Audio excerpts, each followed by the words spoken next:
वडोदरा जिले के सावली में भारी बारिश के कारण धनतेज और सधापुरा गांव के बीच करड़ नदी पर बना डायवर्जन कोजवे एक बार फिर तेज बहाव में बह गया है। कोजवे क्षतिग्रस्त होने के बाद इस मार्ग पर आवाजाही पूरी तरह बंद कर दी गई है।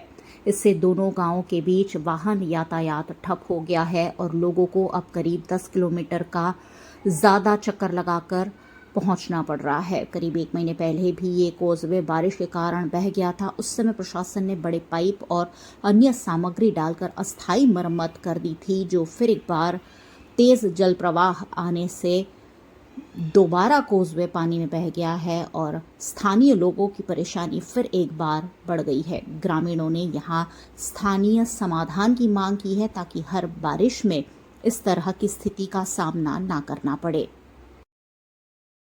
ધનતેજ સદાપુરા જવાનો રસ્તો છે વારંવાર તૂટી જાય છે ને એવી રીતે બનાવે છે, આ લોકો ખબર જ નથી પડતી। તો આ છોકરાઓને પછી દૂધવાળાને ભરવા જવા માટે 10 કિલોમીટર ફરીને જવું પડે છે। આપની તંત્ર પાસે શું માંગણી છે? અમારા તંત્ર માટે માગણી એવી છે કે વારંવાર તૂટી ના જાય તો સારો રોડ બનાવે।